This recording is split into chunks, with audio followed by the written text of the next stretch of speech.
கனூதி என்றால் நன்றி கெட்டவன். அல்லாஹ்வுடைய நிஅமத்துக்கள் நமக்கு யாராவது உபகாரம் செய்திருக்க அந்த உபகாரங்களை மறைப்பவன், மறுப்பவன், அந்த நன்றி இல்லாதவனாக அதுக்கு எந்த ஒரு நன்றியும் சொல்லாதவன், அவன் தான் கனூதி என்று சொல்வது. இல்லை கனூத் என்று அல்லாஹ் தஆலா சொன்னான். நிச்சயமாக இந்த மனிதன் இறைவனுக்கு ரப்பிஹி என்கிறான். அந்த ரப்பு என்கிறது அல்லாஹ் என்று சொல்லாமல் இங்கே அல்லாஹ் தஆலா ரப்பு என்ற வார்த்தையை சொல்லுகிறான். ரப்பிஹி என்கிறான். அந்த ரப்பு என்பது எஜமானன் என்ற வார்த்தைக்கு பயன்படுத்தப்படும். அந்த ரப்பில் இருப்பது ருபூபியத். இப்போ அல்லாவுக்கு வேறு பெயர்களை அல்லாஹ் தஆலா சொல்லலாம். அப்போ அவனுடைய இறைவன் என்று அல்லாஹ் இந்த ரப்பிஹி என்றது அல்லாஹ் தஆலா சொல்லி காட்டுறான். இந்த ரப்பி என்ற வார்த்தை எதை சொல்லுதுன்னா, ஒன்றுமே இல்லாத நிலையில் ஒரு மனிதனை படைத்து பரிபாலித்து அவனுக்கு சகல வாழ்வாதாரங்களையும் கொடுத்து அவனுக்கு நிறைய அருட்களை செய்து அவனை அல்லாஹ் தாலாவே கடைசி வரை கவனித்து கொண்டிருக்கிறான். அதனால் அந்த வார்த்தை அல்லாஹ் தாலா போகிறான், லி ரப்பிஹி, தன்னுடைய எஜமானனாகிய அல்லாவுக்கு அவன் நன்றி கெட்டவனாக இருக்கிறான் என்று அல்லாஹ் தாலா சொல்லிக்கிறான். ஏன் இது சொல்கிறான்? இந்த மனிதன் ஏன் நன்றி கெட்டவன் ஆகிறான்? ஒரு குதிரை புல்லு போட்டதுக்கு மட்டுமே, தண்ணியும் புண்ணாக்கும் போட்டதுக்கு மட்டுமே, முதுகில் இருக்கிற எஜமானன் சொன்னதை கேட்டு எதிரியை நோக்கி நான் செத்தாலும் பரவாயில்ல அவன் சொல்கிறான் நான் செய்கிறேன்னு போகுது. நீ போட்டு நீ வளர்த்து உன் கையில் இருக்கிற குதிரையே இவ்வளவு செய்யுதே. அல்லாஹ் நம்மளுக்கு எவ்வளவு தந்திருக்கிறான், என்ன அல்லாஹ் நமக்கு தரல? ஒரு நன்றி கெட்ட தன்னை அந்த மனுஷன்கிட்ட வருது. சுபஹான் அல்லாஹ். இன்னைக்கு ஒரு சிலர் வாழ்க்கையில் சில முயற்சிகளை செஞ்சு தோற்று போகிறாங்க. தீராத நோயாக இருக்குது, எவ்வளவு கேட்டும் கல்யாணம் நடக்குதில்லை, அல்லது நம்ம எவ்வளோ படித்து நமக்கு அந்த டாக்டர் சீட்டு கிடைக்குதில்லை, யூனிவர்சிட்டி எடுவடுதம் இல்லை, ரொம்ப ரிஸ்க் எடுத்தோம் படித்தோம், நம்மளால் ஒரு டிகிரி முடிக்க முடியலை, நம்ம நிறைய பிஸ்னஸில் ஒன்று மாறி மாறி செஞ்சிட்டீங்க, எல்லாமே லொஸ்ட்டு. நமக்கு தாய் தகப்பன் சரியாக அமையலை, மனைவி சரியாக கிடைக்கல, கணவன் சரியாக அணையலை, பிள்ளைகள் நமக்கு நல்லா இருக்கல, அயலவர்கள் நமக்கு கிடைக்கல, உறவுகள் நம்மளை உதாசீனம் பண்ணிட்டு நம்மளை யாருமே கவனிக்கல, யாரும் நமக்கு கை கொடுக்கல என்கிற இந்த காரணத்தை சொல்லி அல்லாஹ் என்னத்துக்கு தொல்லை, அல்லாஹ் எனக்கு என்னத்தை தந்த அப்படி என்று கேட்கக்கூடிய ஒரு நிலை இந்த மனுஷன்கிட்ட இருக்குது. அதான் இன்னல் இன்சான் ரப்பிஹி லகனூத். முதல்ல இந்த மனிதன் அல்லாஹ் நமக்கு தந்த நிஅமத்துக்களை முதல்ல புரிஞ்சு கொள்ளணும். எவ்வளோ அல்லாஹ் நிஅமத்துக்களை தந்திருக்கிறான், முதல்ல ஒரு விஷயத்தை நாம் புரிஞ்சு கொள்ளணும். அல்லாஹ் இந்த உலகத்தில் ஒரு மனிதனுக்கு கொடுக்கக்கூடிய மிகப்பெரிய பாக்கியம் நம்ம ஈமான் கொண்டிருக்கிறதான். அந்த ஈமான் மட்டும் இல்லாமல் உலகமே நம்ம கையில் இருந்தாலும் நம்ம சொர்க்கம் போக முடியாது. இந்த உலகத்துக்கே நம்ம தான் ஜனாதிபதியாக இருந்து ஒட்டுமொத்த உலகமும் ஒரு ஆளை கொன்றோலுக்குள்ளே அவர் அவ்வளோ பெரிய ஒரு ஆளாக இருந்தாலும், வானத்தை முற்ற அளவுக்கு அவர்கிட்ட முத்து மாணிக்கம் தங்கங்கள் இருந்தாலும் கலிமா இல்லாமல் சொர்க்கம் போக முடியுமா? ஏதாவது நடக்குமா? அதான் நபிகள் நாயகம் ஸல்லல்லாஹு அலைஹி வஸல்லம் அவங்க என்ன சொல்கிறாங்க, லா இலாஹ இல்லல்லாஹ் தராசின் ஒரு தட்டிலையும் 7 வானம் அதில் உள்ளவைகள், பூமி அதில் உள்ளவைகள் எல்லாத்தையும் மற்ற தட்டில் வச்சாலும், எதையெல்லாம் சேர்த்து சொல்கிறாங்க, வானம் வானத்தில் இருக்கிறது, பூமி பூமியில் உள்ளது எல்லாத்தையும் ஒரு தட்டில் வச்சாலும் இந்த கலிமா கதிக்கும் என்றால், இந்த கலிமாவினுடைய பொறுமதி உலகத்தில் நீங்கள் இருக்கிற பார்க்குற எல்லாத்தையும் ஒன்று சேர்த்து திரட்டினாலும் அதை விட பொறுமதி லா இலாஹ இல்லல்லாஹ். எப்படி அதை நம்ம ஏற்றுக்க முடியுது? இந்த பயானை எவ்வளவோ நம்ம பள்ளியில் பயானில் கேட்டிருப்போம், ஏதாவது கேட்டுக்கிட்டு இருக்கிறோமே தவிர உண்மையாக அந்த ஹதீதை நாங்கள் தெளிவாக புரிஞ்சு பார்த்தால், இந்த லா இலாஹ இல்லல்லாஹ் தான் மௌத்துக்கு பின்னால் நம்மளை சொர்க்கத்துக்கு கொண்டு போய் சேர்க்கும். இந்த லா இலாஹ இல்லல்லாஹ் என்பது இல்லாமல் இந்த உலகத்தையே திரட்டி கொடுத்தாலும் அந்த சொர்க்கத்தில் ஒரு சவுக்கு போடக்கூடிய இடத்த கூட நம்மளால் வாங்க முடியாது. நபிகள் நாயகம் ஸல்லல்லாஹு அலைஹி வஸல்லம் அவங்க சொன்னாங்க, சொர்க்கத்து பூமியில் உங்களில் ஒருவர் ஒரு சாட்டையை போடும் இடத்துக்கு இந்த உலகத்தில் உள்ள அத்தனையையும் கொடுத்தாலும் பொறுமதியாகாதுங்கிறாங்க ஸல்லல்லாஹு அலைஹி வஸல்லம். ஒரு சாட்டையை எவ்வளோ ஒரு இடத்துல போடலாம், ஒரு சோடி செருப்பு கலட்டி வைக்கிற இடத்துல ஒரு சாட்டையை சுற்றி போட்டுடலாம். அந்த இடத்த நீங்கள் அந்த சொர்க்கத்தில் உங்கள் பேரில் எடுக்கிறதா இருந்தால் உலகத்தில் உள்ள எல்லாத்தையும் கொடுத்தாலும் முடியாது. அப்போ உலகத்தில் எல்லாம் ஒரு ஆளுக்கு சேரவும் மாட்டாது, சேர்ந்தாலும் அவராலையும் முடியாது. அவ்வளோ பொறுமதி அந்த லா இலாஹ இல்லல்லாஹ். அந்த லா இலாஹ இல்லல்லாஹ்வால முடியும். அந்த லா இலாஹ இல்லல்லாஹ் நம்மை கொண்டு போய் சொர்க்கத்துக்குள்ள சேர்க்கும். அன்புக்குரியவர்களே, அவ்வளோ பெரிய பொறுமதி லா இலாஹ இல்லல்லாஹ் நம்ம எல்லாருக்குள்ளேயும் வந்து சேர்ந்திருக்குது. நம்ம கலிமாவை சொல்லியிருக்கிறோம் அல்லது ஏற்றிருக்கிறோம், நம்ம இஸ்லாத்தை தழுவி இருக்கிறோம் அல்லது நமக்கு இஸ்லாம் கிடைத்திருக்கிறது. இதை விட பொறுமதி எதுவுமே கிடையாது. அந்த லா இலாஹ இல்லல்லாஹ் அல்லாஹ் தந்திருக்கிறான். நமக்கு ஆடு கிடைக்கல, மாடு கிடைக்கலன்ட்டு நம்ம அல்லாஹ்வை தொழுவுறத்தை நிப்பாட்டிக்கிட்டு இருக்கிறோம். இவ்வளவோ பெருமதியான ஒன்று வந்திருக்குது இந்த உலகத்தில். இந்த லா இலாஹ இல்லல்லாஹ்வுக்காக எதையும் இழக்கலாம். ஆனால் உலகத்தில் உள்ள எதற்காக வேண்டியும் இந்த கலிமாவை மட்டும் இழக்கக்கூடாது. அதான் பொறுமதியானது. இது தெரியாமல் நிறைய பேர் இந்த இஸ்லாத்தை விட்டுட்டு ஒரு பெண்ணு பின்னாடி போய் கல்யாணம் பண்ணிட்டு போகிறாங்க.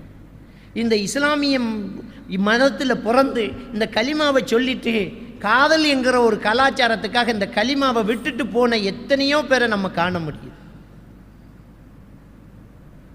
கல்வியின் மோகம் கொண்டு நம்முடைய ஊரிலேயே பிள்ளைகளை டியூஷன் கிளாஸுக்கு அனுப்புகிறோம் என்று சொல்லி முஸ்லீம் அல்லாத மற்றவர்கள் இருக்கக்கூடிய பகுதியில் டியூஷனுக்கு அனுப்பி கடந்த 2-3 மாதத்துக்குள்ளேயே மிக பிரபல்யமான 2 பேருடைய பெண் பிள்ளைகள் முஸ்லீம் அல்லாதவர்களோடு ஓடி போயிடுச்சு. இந்த ஊர் கண்ணீர் வடிச்சு.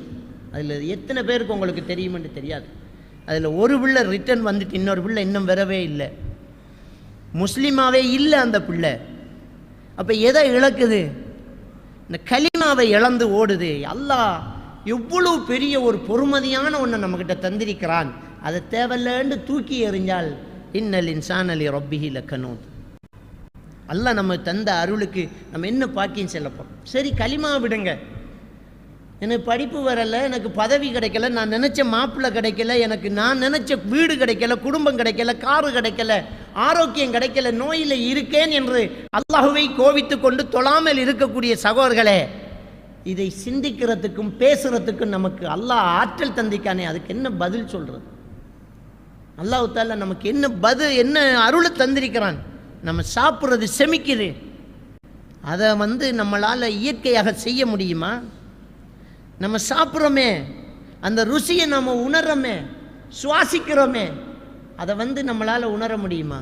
இன்றைக்கி ஹாஸ்பிட்டலில் போய் பார்த்தா யூரின் போக முடியாமல் பட்டையை போட்டுக்கிட்டு இருக்கக்கூடியவர்களை பார்த்தா நம்மளால் என்ன செய்ய முடியும்? சிந்திச்சு பாருங்கள். நமக்கு யூரின் தானாக போகாது. நம்ம நினச்ச மாதிரி அதை கண்ட்ரோல் பண்ணி நம்ம நினச்ச இடத்தில் அதை கொண்டு போய் அந்த வெளிவாசல் தேவைகளை நிறைவேற்ற முடியாத ஒரு நிலையை தந்து நமக்கு ஒரு பக்கெட்டை கட்டி தொங்கின விட்டால் அது எவ்வளோ இன்ஃபெக்ஷன் ஆகும். அது எத்தனை தடவை அதை மாற்றிக்கிட்டே இருக்கணும். அதை வச்சுக்கிட்டு நம்மளால் என்ன பண்ண முடியும்? சாதாரணமாக நம்ம ஆகி போடுறது கூட அல்லாஹ்வுடைய மிகப்பெரிய ஒரு அருள். அதுக்கே நம்ம அல்லாஹ்வுக்கு நன்றி செலுத்துறதுக்கு நம்ம ஆயுசு கூட காணாமல் போயிடும். அல்லாஹ் நம்முடைய உடம்புல அழகத்தரல, முகத்தில் பருவி இருக்குது, எனக்கு முகம் ஒரு மாதிரியாக இருக்குது, அப்படி இருக்குது, முடி இல்லாமல் இருக்குது, நான் கட்டையாக இருக்கிறேன், நான் கருப்பாக இருக்கிறேன், நான் உள்ளியாக இருக்கிறேன், நான் ஃபெட்டாக இருக்கிறேன் என்று கோபித்து கொண்டு தொழுகையை விடக்கூடிய சகோதரர்கள் கொஞ்சம் சிந்தித்து பார்க்க வேண்டும். அல்லாஹ் நம்முடைய உடம்பில் அறிவையும் சிந்தனை சக்தியையும் பார்வை திறனையும் ஈமானையும் தந்திரிக்கான. அதுக்கு என்ன பதில் சொல்வது? நபிகள் நான் ஸல்லல்லாஹு அலைஹி வஸல்லம் அவர்கள் சொன்னார்கள், உனக்கு மேல் இருப்பவனை பார்க்காதே, உனக்கு கீழ் இருப்பவனை பார். அல்லாஹ்வுடைய நிஅமத் அப்போ தான் புரியும்ங்கிறாங்க. மேலே இருக்கிறவனை பார்க்க சொல்லலை.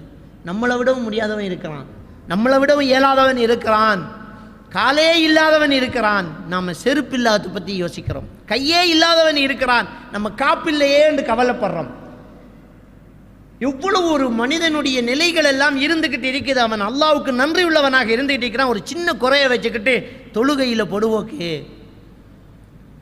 அப்போ அல்லாஹ் தாலா இந்த குதிரை மீது சத்தியமிட்டு, இந்த எஜமானனுக்காக உயிரை விடக்கூடிய இந்த குதிரை மீது சத்தியமிட்டு, நான் உன்னுடைய எஜமானனாக இருக்கிறேன், நான் உன்னை படைத்திருக்கிறேன், ஒன்றுமில்லாததிலிருந்து உன்னை படைத்திருக்கிறேன். ஹல் அத்தா அலல் இன்சானி ஹீனும் மின தஹர் லம் யகுன் ஷையம் மத்கூரா. இந்த மனிதனில் ஒரு காலம் இருந்தது, அந்த காலத்தில் அவன் இன்ன பொருள் என்று சொல்லும் என்ன பொருளாகவும் இருக்கவில்லையேங்கிறான் அல்லாஹ். ஒன்றுமே இல்லாமல் இருந்தோம். நம்மளை அல்லாஹ் தாலா படைச்சிருக்கிறான், நமக்கு இவ்வளவு ஆற்றலை தந்திருக்கிறான். அல்லாஹ்வுக்கு நம்ம நன்றி கட்ட ஒரு மனிதனாக இருக்கிறோம்னா நம்ம தொழுகை விடுறோம். தொழுகை என்பது நன்றியுள்ள ஒரு மனிதன் செய்யக்கூடிய ஒரு காரியம். கால்கள் வீழ்ங்க நபிகள் நாயகம் ஸல்லல்லாஹு அலைஹி வஸல்லம் அவர்கள் நின்று வணங்கும் போது ஆயிஷா நாய் கேட்குறாங்க, யா ரசூலல்லாஹ், உங்களுக்கு தான் அல்லாஹ் முன்பின் பாவங்களை எல்லாம் மன்னிச்சிருக்கிறானே, கொஞ்சம் குறைக்கக்கூடாதா, கால் வீங்குதே அப்படிங்கிறாங்க. நபிகள் நாயகம் ஸல்லல்லாஹு அலைஹி வஸல்லம் அவங்க சொன்னாங்க, அஃபலா அகுன் அப்தன் ஷக்கூரா, நான் ஒரு நன்றியுள்ள ஒரு அடியானாக இருக்கக்கூடாதா அப்படிங்கிறாங்க. நான் ஒரு நன்றியுள்ள ஒரு அடியானாக இருக்கக்கூடாதா அப்படிங்கிறாங்க. அல்லாஹ்வுக்கு ஒரு நன்றியுள்ள ஒரு அடியானாக இருப்பதாக இருந்தால் நம்ம 5 நேர தொழுகையை நம்ம தொழுதாகணும். இந்த தொழுகையில் அசால்ட்டாக பொடுவோக்காக நாம் இருந்தால் நம்ம அல்லாஹ்வுக்கு என்ன நன்றி கடன் பட்டிருக்கிறோம்? அல்லாஹ்வுக்கு நன்றி கடன் படாதவனை எப்படி மனுஷன் நன்றி செலுத்தக்கூடியவனாக சந்திக்க முடியும்? அது எவ்வளோ ஒரு மோசமான ஒரு காரியமாக இருக்குது, சிந்திச்சு பாருங்க. இன்னைக்கு ஒரு கணவன் தொழுகை இல்லாமல் இருக்கிறான்டா, மனைவி டிவோர்ஸ் பண்ணுறதுக்கு அனுமதி உண்டு. ஒரு மனைவி தொழுகை இல்லாமல் இருந்தால் ஒரு கணவன் அவளை டிவோர்ஸ் பண்ணுறதுக்கு அனுமதி உண்டு. ஏன், எதுக்கு? கொஞ்சம் சிந்திச்சு பாருங்க. நம்ம என்னங்க அவளை கல்யாணம் முடித்து அவளுக்கு நகை வேண்டி கொடுத்து வீடு கொடுத்து அவளுக்கு சாப்பாடு கொடுத்து அவ்வளோதான் நாம் பண்ணியிருக்கிறோம். அவளையே படைத்த ரப்புக்கே நன்றி செலுத்தாதவள் நமக்கு எப்போ துரோகம் செய்வாளுங்கிறத நம்ம எப்படி முடிவெடுக்கிறது? நமக்கு எப்பையும் துரோகம் செய்யலாம். அவளை படைச்ச ரப்பே அவள் தொழுகை இல்லை. அந்த மனைவியோட நம்ம நம்பி எப்படி குடும்பம் நடத்துறது? நம்ம ஏமாத்துறோம் அவளுக்கு. அல்லாவுக்கே துரோகம் பண்ணுறவள் நம்மளை கட்டின கணவனுக்காக ஒரு துரோகம் பண்ணுறதுக்கு எவ்வளவு நேரம் ஆகும்? அவளுக்கு முடியாது, அவளோட வாழ முடியாது. தொழுகை இல்லாத கணவனோடு வாழ முடியாது, தொழுகை இல்லாத மனைவியோடு வாழ முடியாது, தொழுகை இல்லாத பிள்ளைகளுக்கு பெற்றோர்கள் எதுவுமே கொடுக்கக்கூடாது. ஏன்னா அவன் நன்றி உள்ளவன், இறைவனுக்கு நன்றி உள்ளவனாக இருக்கல்லாட்டி நம்ம அவன் மேலே கருணை எடுத்து கரிசனை எடுக்கிறதுல எந்த ஒரு பலனும் கிடையாது. எப்படி நம்ம அவன் மேலே கருணை எடுக்கிறது, கரிசனை எடுக்கிறது? அப்போ அல்லாஹ் தஆலா இந்த வசனத்தில் இந்த மனிதன் நன்றி கெட்டவனாக இருக்கிறாங்கிறான். அப்போ ஒரு சிலர் தனக்கு ஒன்றும் கிடைக்கலங்கிறதுக்காக வெறுத்துக்கிட்டு இருக்கிறாங்க. தொழுகையில் நான் மார்க்கம் இல்லை, எனக்கெல்லாம் அதில் இஷ்டம் இல்லை, நம்பிக்கை இல்லை. என்ன அல்லாஹ் இவ்வளோ நாளாக கேட்டேன், என்ன தந்தாங்கிறான். கேட்கனே என்ன தந்தான்னு சொல்லும் போதே உன்னுடைய ஒரு நரம்பை சுளுக்கி விட்டால் உன்னுடைய நிலைமை என்னன்னு புரியும். ஒரு நரம்பை மட்டும் சுளுக்கி விட்டால் நிலைமை என்ன? எனக்கு என்ன தந்தானுங்கிறோமே. ஒரு கிட்னியை மாற்றுறதுக்கு எத்தனை லட்சம் தேவைப்படுது? அப்படியே கொடுத்தாலும் இன்னொரு கிட்னியை ஒருத்தன்ட்ட வாங்கத்தான் முடியும், உருவாக்க முடியாது. இன்னொரு அல்லாட படைப்பைத்தான் வாண்டி வைக்க முடியுது. கிட்னிக்கு விலை மதிக்க முடியாது. நீ 1000 கோடி வச்சிருந்தாலும் ஒரு கிட்னியை உருவாக்க முடியாது. எத்தனை பில்லியன் கோடியை வச்சாலும் ஒரு கிட்னியை உருவாக்க முடியாது. இன்னொருத்தன் கிட்னி, அதுவும் அல்லாஹ் படைச்ச இன்னொரு கிட்னியை அவன்கிட்ட இருந்து எடுத்து வைக்க முடியும். அதுக்கே பல லட்சங்கள், அதுக்கே 1 கோடி சேர்ந்துடும். அப்படி வச்சாலும் உன்னால் இருக்க முடியாது. அப்படியே வச்சாலும் கிட்னி உனக்கண்டு அல்லாஹ் தந்த அந்த கிட்னியோடு நீ இருந்த மாதிரி இருக்க முடியுமா? உன்னால் வேகமாக நடக்க முடியுமா? வேண்டியதை சாப்பிட முடியுமா? முடியாது. அப்போ அல்லாஹ் என்ன தந்தான்னு கேட்குறோமே, விலை மதிக்க முடியாத எத்தனை உறுப்புக்களை நம்ம உடம்புக்குள்ளே வச்சுக்கிட்டு இருக்கிறோம். இது கிட்னி மட்டும். மற்றது நம்ம மூளை, நம்ம ஹார்ட், எவ்வளவு விலையே மதிக்க முடியாத நம்ம உடம்புக்குள்ளே வச்சுக்கிட்டு எனக்கு ஒழுங்கான வீடு இல்லை, அல்லாஹ் ஒன்றும் தரலைங்கிறோமே. சுப்ஹானல்லாஹ். அல்லாஹ் நம்மளை மனுஷனை படைச்சி ஈமானை தந்திருக்கிறான். அல்லாஹ் நமக்கு நிறைய தந்திருக்கிறான். நம்ம ஒரு சின்ன கஷ்டத்தை பார்த்து இவ்வளவு துவண்டு போகிறோமே. அல்லாஹ்வுக்கு நன்றி செலுத்தின அந்த சஹாபாக்கள் இந்த மாட மாளிகையில் வாழ்ந்தவங்க, சாப்பிட்டே தீர்த்து முடித்தவங்களா அவங்க? அப்படி இருந்தவங்களா? அபு ஹுரைரா ரலியல்லாஹு தஆலா அன்ஹு அவங்க ஒரு ஹதீஸை நாம் பார்த்தா போதும். அபு ஹுரைரா ரலியல்லாஹு தஆலா அன்ஹு சாப்பாட்டுக்கு வழி இல்லை, சாப்பிட்றதுக்கு ஒன்றுமில்லை, அடுத்தவன்கிட்ட கையை நீட்ட மாட்டாங்க. அதை நபி அவர்கள் தடுத்ததுனால அதை செய்ய மாட்டாங்க. யாசகம் கேட்பவன் நரக நெருப்பையே கேட்குறாங்கிறாங்க ஸல்லல்லாஹு அலைஹி வஸல்லம். கேட்க மாட்டாங்க, காட்டிக்க மாட்டாங்க. அப்போ பள்ளியில் தொழுதுட்டு அப்படியே உட்காந்துருக்காங்க. யாராவது விருந்து கூட்டிக்கு போக மாட்டாங்களா? யாராவது என்ன அழைச்சிட்டு போக மாட்டாங்களா அப்படின்னு அவங்க எதிர்பார்த்துக்கிட்டு இருக்கிறாங்க. அபு ஹுரைரா ரலியல்லாஹு தஆலா அன்ஹு யாருமே கூட்டிகிட்டு போகலை, யாருமே கூட்டிகிட்டு போகலை. அப்போ அவங்க என்ன சொல்கிறாங்கன்னு சொன்னால், உமர் ரலியல்லாஹு தஆலா அன்ஹு அவங்கள்ட்ட பேச்சு கொடுக்குறாங்க. நம்ம குரலில் ஏற்பட்ட நலிவு, நம்ம பேசும்போது ஏற்படக்கூடிய அந்த இயலாமை அவருக்கு புரிஞ்சு நம்மளை விருந்துக்கு கூப்பிடலாம். ஒரு குர்ஆன் வசனத்தை சொல்லி இதில் விளக்கத்தை சொல்லுங்க உமரேங்கிறாங்க. அவரும் அது தெரியாமல் அந்த விளக்கத்தை நல்லா சொல்லிட்டே போய்த்தாங்க. அபு ஹுரைரா ரலியல்லாஹு தஆலா அவங்க சொல்கிறாங்க, அந்த விளக்கம் எனக்கு ஏற்கனவே தெரியும். அபு ஹுரைரா ரலியல்லாஹு தஆலா அவர்கள் பள்ளியிலிருந்து அப்படியே வெளியே வரும்போது ரோட்டோரத்திலேயே சாப்பாடு இல்லாமல் மயக்கம் போட்டு கீழே விழுந்துட்டாங்க. மயக்கம் போட்டு கீழே விழுந்துட்டு. சாப்பாடு இல்லாமல் எப்பயாவது நம்ம மயங்கிருப்போமா? சாப்பாடு இல்லாமல் மயக்கம் போட்டு அபூ ஹுரைரா ரலியல்லாஹு தஆலா அவர்கள் கீழே விழுந்துட்டாங்க. சொல்கிறாங்க, நான் கண் விழித்து பார்த்தேன்,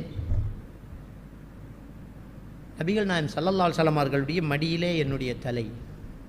அப்படியே உட்கார்ந்து ரசூலுல்லாஹ் அவர் தலையை தூக்கி மடியில் வச்சுட்டு, யா அபா ஹுரைரா, அபூ ஹுரைராவே என்றார்கள். லப்பைக்க யா ரசூலல்லாஹ், வீட்டை விருந்துக்கு வாங்க அப்படின்னு கூட்டிகிட்டு போகிறாங்க. வாங்க என்னோட அப்படின்னு கூட்டிகிட்டு போகிறாங்க. தள்ளாடி எழுந்து முடியாமல் நடந்து நபிகள் ஸல்லல்லாஹு அலைஹி வஸல்லம் அவர்களுடைய வீட்டில் அப்படியே போய் உட்கார்ந்துருக்கிறேன். பெருமானா ஸல்லல்லாஹு அலைஹி வஸல்லம் அவர்கள் கேட்குறாங்க மனைவி கிட்ட, எம்மா உங்கள்கிட்ட ஏதாவது இருக்குதா, ஹல் இந்தக்கும் ஷை, ஏதாவது இருக்குதா சாப்பிட்றதுக்கு அப்படின்னு கேட்குறாங்க. ஒரு பால் கோப்பை வந்திருக்குது, தூக்கி கொடுக்குறாங்க. நபிகள் நாயகம் ஸல்லல்லாஹு அலைஹி வஸல்லம் அவர்கள் ஏது அப்படின்னு கேட்குறாங்க. ஒரு ஆள் பேரை சொல்லி அந்த வீட்டிலிருந்து ஹதியா வந்தது அப்படிங்கிறாங்க. அந்த பால் கோப்பையை கண்டதும் அபூ ஹுரைரா ரலியல்லாஹு தஆலா அவர்கள், நமக்கு சாப்பாடு கிடைக்க போகுது அப்படின்ட்டு அப்படியே நிமிர்ந்து உட்காராங்க. பெரிய பிரியாணி எல்லாம் இல்லை, ஆடு மாடு அப்படியெல்லாம் இல்லை, பால் கோப்பை தான், நம்ம வீட்டில் குடிக்கிற ஒரு டீ. அப்போ ரசூலுல்லாஹி ஸல்லல்லாஹு அலைஹி வஸல்லம் அவங்க பக்கத்தில், அந்த வீட்டுக்கு பக்கத்துலேயே திரை எண்ணிக்கினா மஸ்ஜிது நபவி, மஸ்ஜிது நபவிலேயே ஏற்கனவே வழி இல்லாதவங்க உட்கார்ந்துக்கிறாங்க. அது அஸ்ஹாபு சுஃபா, திண்ணை தோழர்கள் அப்படியே உட்கார்ந்துருப்பாங்க, யாராவது கொண்டாந்து கொடுக்குறதான். அபூ ஹுரைரா ரலியல்லாஹு தஆலா அவங்கள்ட்ட சொல்கிறாங்க, உங்களையும் கூப்பிடுங்கன்றாங்க. அபூ ஹுரைரா ரலியல்லாஹு தஆலா அவர்கள் சொன்னார்கள், இருப்பது என்னுடைய பசிக்கு எனக்கு மட்டும்தான் போதும். அஸ்ஹாபு சுஃபா 70 பேர் இருக்கிறாங்க, கிட்டத்தட்ட 70 பேர் இருக்கிறாங்க. அவங்களையும் கூப்பிட சென்ன உடனே எனக்கு இதுக்கு மேலே நம்ம இது ஒன்றுமே கிடைக்காது அப்படின்னு நான் நினச்சிட்டேன். ஆனால் நபி சொல்லியிருக்கிறாங்க, நம்ம செய்யத்தான் வேணும். அப்படியே போய் எல்லாரையும் வீட்டுக்கு விருந்துக்கு வர சொல்லிட்டாங்க. நபின்னு சொன்னால் அவ்வளோ பேரும் வந்துட்டாங்க. நபிகள் நாயகம் ஸல்லல்லாஹு அலைஹி வஸல்லம் அவர்கள் அதில் எச்சில் படுத்தி அவருடைய பரக்கத்தான அந்த துவாவை கேட்டுவிட்டு ஒரு நபி தோழரை பார்த்து கொடுங்க குடிங்கண்டாங்க. அவங்க குடிக்கும் போதெல்லாம் அபூ ஹுரைரா ரலியல்லாஹு தஆலா அவங்க நினைப்பாங்களாம், இது நமக்கு கிடைக்காது, அவ்வளோதான். ஒரு நல்லா குடித்ததுக்கு பிறகு இன்னும் குடிங்க, குடிச்சிட்டேன் யார சொல்லலாம், இன்னும் குடிங்க, போதும் யார சொல்லலாம், அடுத்தவங்களுக்கு கொடுங்க. இப்படி எல்லாரும் குடிச்சிட்டு அபூ ஹுரைரா ரலியல்லாஹு தஆலா அவங்கள்ட்ட கோப்பை வருது, அது நிறைஞ்ச பாலோடு தான் இருக்குது. அது அல்லாஹ் தஆலா அவருக்கு கொடுத்த ஒரு கராமத். அதையும் குடிக்கிறாங்க, அவரும் குடிக்கிறாங்க. இன்னும் குடியேண்டாங்க, போதும் யார சொல்லலாம், இன்னும் குடியேண்டாங்க. இன்னொரு தடவை குடித்தேன், போதும் யார சொல்லலாம், இன்னும் குடியேண்டாங்க. இன்னொரு தடவை குடித்தேன், போதும் யார சொல்லலாம், இன்னும் குடியேண்டாங்க. அல்லாஹ் மீதானையாக போதும். அதை வாங்கி வீட்டுக்குள்ள மனைவிமார்களுக்கும் கொடுத்தார்கள். இது அவருக்கு அல்லாஹ் தஆலா கொடுத்த ஒரு அற்புதம். ஆனால் நபிகள் நாயகம் ஸல்லல்லாஹு அலைஹி வஸல்லம் அவர்களுக்கு அல்லாஹ் தஆலா கொடுக்கும்போது தான் அந்த அற்புதம். அவரே சாப்பாட்டு இல்லாமல் கஷ்டப்பட்டிருக்கிறாங்க. நபிகள் நாயகம் ஸல்லல்லாஹு அலைஹி வஸல்லம் அவர்களே இந்த அற்புதம் இருக்கண்டா அவருக்கு என்ன பஞ்சம், இனி எடுத்தா இனி பொங்கிக்கிட்டே இருக்குமென்னு நம்ம நினைக்கிறது இல்லை. அல்லாஹ் அந்த சந்தர்ப்பத்தில் கொடுத்தா அவ்வளோதான். ஒரு நபி தோழர் சொல்கிறார், உச்சி வெயில் நேரத்தில் யாரும் வீணாக வெளியில் வரமாட்டாங்க. தூரத்தில் ஒரு மரம், ஈச்ச மரம், அந்த ஈச்ச மரத்தில் பழங்கள் இல்லாமல் போயிட்டு எப்போவோ கொட்டி காய்ந்து போன ஈச்சங்காய்கள் அங்கே கிடக்குது. தூரத்திலிருந்து பார்க்குறாங்க, தலையில் ஒரு துணியை போட்டுட்டு, வெயிலுக்கு ஒரு துணியை போட்டுட்டு குடுகுடண்டு ஓடி போய் காய்ந்து போன அந்த ஈச்சம்பழத்தை எடுத்து ஊதி மண்ணை ஊதிட்டு அந்த மரத்துக்கு அப்படியே உட்கார்ந்து ஒருவர் சாப்பிடுவதை கண்டேன். ரொம்ப பசியான ஒரு ஆள், சாப்பாட்டுக்கு வழி இல்லாமல் காஞ்ச ஈச்சம்பழத்தை புறக்கி சாப்பிட்றார். அவரை பார்க்கணும் அப்படின்று நான் தூரத்தில் பார்த்து அந்த நபரை பார்க்க நெருங்கினேன். அந்த நபித்தோழர் சொல்கின்றார், நபிகள் நாயகம் ஸல்லல்லாஹு அலைஹி வஸல்லம் அவர்கள் தான் அந்த ஈச்சங்காயை ஊதி விட்டு சாப்பிட்டு கொண்டிருப்பது என்றார். நபிகள் நாயகம் ஸல்லல்லாஹு அலைஹி வஸல்லம் அவர்கள் தான் அந்த காய்ந்து போன ஈச்சங்காயை ஊதி மண்ணை தட்டி சாப்பிட்டு கொண்டிருப்பவர். அந்த அளவுக்கு நபிகள் நாயகம் ஸல்லல்லாஹு அலைஹி வஸல்லம் அவர்களும் பசியோடு இருந்திருக்கிறார்கள். வயிற்றிலே சின்ன சின்ன கற்களை எடுத்து ஒரு தோல் பையில் சேர்த்து தலவாணி மாதிரி வயிற்றில் வச்சு கட்டிக்கொள்வார்கள், கூண்டு போகாமல் இருப்பதற்காக. பசியின் கொடுமையால் அவங்க அப்படியே சாப்பிட்டு அவர் தொழுதுக்கிட்டு பள்ளி வாசலில் தொழுதுட்டு இருக்கிறாங்க. ஒரு நபித்தோழர் அனஸ் ரலியல்லாஹு தஆலா அவர்கள், ஒரு சின்ன வயது நபித்தோழர், சஃபில் தொழுதுட்டு நபி அவர்கள் திரும்பும்போது அவருடைய மேல் போர்வை விலகி வயிற்றில் அந்த கல் நிரப்பப்பட்டு அந்த பையை கட்டிக்கிட்டு இருக்கிறத கண்டுட்டாங்க. பெரிய சஹாபாக்கள்கிட்ட கேட்குறாங்க, என்ன நபி வயிற்றில் கட்டி வச்சுக்கிறது? அவங்க சொல்கிறாங்க, கல். ஏன் கட்டுவாங்க? சாப்பாடு இல்லை, பசி, வயிறு கூணுண்டு போகாமல் எப்போவுமே வயிறு நிறைந்தவர்கள் போல் காட்டணும் இல்லையா, அதுக்கு தான் கட்டிக்குவோம் நாங்கங்கிறாங்க. ஓடுறாங்க. அனஸ் ரலியல்லாஹு தஆலா அவங்க என்ன செய்கிறாங்க, வீட்டுக்கு ஓடுறாங்க.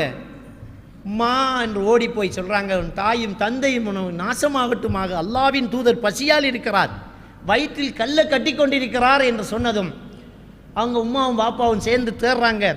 ஒரு சொட்டி சுடுற அளவுக்கு கொஞ்சம் மாவு, அதுக்கு சமைக்கிற அளவுக்கு கொஞ்சம் இறைச்சி, அதை என்ன செய்கிறாங்க, சமைக்கிறாங்க. சமைச்சு அவர் சட்டைப்பைக்குள்ளே மறைச்சி அந்த ரொட்டியையும் கறியையும் அவர் சட்டைக்குள்ளேயே மறைத்து இதை கொண்டு போய் நபிக்கிட்ட கொடுத்துட்டு வாங்க அப்படின்னு சொல்கிறாங்க. இன்னொரு ரிவாயத்தில் வருது, நபியை போய் விருந்துக்கு கூப்பிடுங்க. அவரை சொல்லும்போது நீங்களும் உங்களோடு ஒருவர் அல்லது இருவர் வாங்க அப்படின்னு சொல்லுங்க அப்படின்னு வருது இன்னொரு ஹதீஸில். அப்போ போகிறாங்க. போய் யார சொல்லலாம், வீட்டில் சொன்னாங்க, உங்களையும் ஒரு ஆள் அல்லது 2 பேரையும் சாப்பாட்டுக்கு வரட்டுமாம் அப்படின்ட்டு. உடனே எல்லா தோழர்களையும் பார்த்து, தோழர்களே அனசுடைய வீட்டில் எல்லாருக்கும் இருந்து வாங்க போவோம்ன்றாங்க. இவர் பதறி போய் நிற்கிறார். இவர் சொல்கிறார், நபிகள் நான் ஸல்லல்லாஹு அலைஹி வஸல்லம் அம்மா கிட்ட சொல்லு, ரொட்டியை மூடி வைக்க சொல்லி, கறியை துறக்க வேணாம்னு சொல்லு, போ அப்படின்ட்டுட்டாங்க. அனஸ் ரலியல்லாஹு தஆலா ஓடி வாராங்க, நாசம் பண்ணிக்கிட்டு வாராங்க. என்னன்னு கேட்டாங்க. எல்லாரையும் கூப்பிட்டார் அவர். அவங்க கேட்குறாங்க, நீ தெளிவாக சொன்னையான்னு கேட்குறாங்க. அவங்க பயப்படலை. 100 பேர் வரப்போகிறாங்க, 70 பேருக்கு மேலே வரப்போகிறாங்க. நீ தெளிவாக சொன்னையான்னு கேட்டாங்க. நான் தெளிவாக தான் சொன்னேன்றாங்க. அப்போ எதுக்கு பயப்படுறா? அது வாடுறது அல்லாவின் தூதர், பேசாமல் இது என்ன. அவர் சொன்னதை சொன்னாங்க, அப்படியே வச்சுட்டாங்க மூடி. நபிகள் நாயகம் ஸல்லல்லாஹு அலைஹி வஸல்லம் அவர்கள் உள்ளே போனார்கள். ஒரு தட்டை வேண்டினார்கள். ஒரு ரொட்டி தான் மூடி இருந்தது. எடுக்க எடுக்க வந்து கொண்டிருந்து 10 பேராக வந்து சாப்பிட்டுட்டே இருந்தாங்க அப்படின்ற அந்த ஹதீதை நாங்கள் பார்க்கலாம். இது அற்புதம் நடந்த இடம், ஆனால் பசியால் இருந்த இடங்களும் நிறைய. அப்படி அந்த நபித்தோழர்கள் ரொம்ப கஷ்டப்பட்டு இருந்தவர்கள் அல்லாவை தொழக்கூடியவர்களாக, அல்லாவுக்கு நன்றி செலுத்தக்கூடியவர்களாக இருக்கிறாங்க. இந்த மூர்க்கத்தனமான, முரண்டு பிடிக்கக்கூடிய, நிராகரிப்புக்குரிய வார்த்தைகளை எதுவுமே பேசலை. அதான் நபிகள் நாயகம் ஸல்லல்லாஹு அலைஹி வஸல்லம் அவர்களுக்கு இந்த குர்ஆன் வசனம் இறங்குது, இன்னல் இன்சான லிரப்பிஹி லகனூத். இந்த மனிதன் நன்றி கட்டவனாக இருக்கிறான் என்றால் அவன் தொழுகையை விடுறான், அல்லாஹ்வுடைய அருளை நிராகரிக்கிறான், அவன் தந்தனை நம்ம பார்க்க மாட்டேங்கிறோம். அல்லாஹ் தஆலா சூரத்து நஹல் 16வது அத்தியாயம், சூரத்து நஹல், அதுக்கு இன்னொரு பேர் இருக்கிறது, சூரத்து நிஅம் என்று. சூரத்து நஹலுக்கு இன்னொரு பேர் இருக்குது, அருட்கொடைகள் என்ற ஒரு பெயரும் அதுக்கு இருக்குது. அருட்கொடைகள் உள்ள சூறான். ஏன்னா அந்த சூரத்து நஹல் அல்லாஹ் செஞ்ச அருள் அப்படியே பட்டியலிட்டுக்கிட்டே போகிறான். அதில் அல்லாஹ் தஆலா சொல்றான், வ இன் துஅத்து நிஅமத்தல்லாஹி, அல்லாஹ் உங்களுக்கு தந்த நிஅமத்துக்களை நீங்கள் கணக்கெடுத்து எண்ணி எண்ணி பார்த்தால் அது மட்டில் அடங்காது. அல்லாஹ் அவ்வளோ தந்திக்கிறாங்கிறான். அவ்வளோ அருள் நம்மக்கிட்ட இருக்குது. ஆனால் 1 2 இல்லைங்கிறத வச்சுட்டு நம்ம அல்லாஹ்வை நிராகரிச்சுட்டு இருக்கிறோம். அப்போ இந்த மனிதன் நன்றி கெட்டவனாக இருக்கிறான் அப்படின்னு சொல்லிட்டு தொடர்ந்து அல்லாஹ் தஆலா சொல்றான், வ இன்னஹு அலா ஸாலிக லஷஹீத், அவன் நன்றி கெட்டவன்ங்கிறதுக்கு அவனே சாட்சியாக இருக்கிறான். அவனே வெளிப்படையில் காட்டுறான் நன்றி கெட்டவன் என்று. எப்படி? தொழாதவன் அவன் தான் அவனுக்கு ஆதாரம், அவன் நன்றி கெட்டவன் என்கிறது. அவன் தொழல. அப்போ அல்லாஹ் சந்த அருளுக்கு நன்றி செலுத்தல, அவன் அல்லாஹ் ரசூலுக்கு கட்டுப்படலை, அல்லாஹ்வுடைய தூதருக்கு அவன் மாறு செய்கிறான், நபி சொன்னதுக்கு அவன் மாற்றமாக நடக்கிறான், இஸ்லாத்துக்கு விரோதமான ஒரு செயலை செய்கிறான், அவன் தான் அவனுக்கு ஆதாரம்.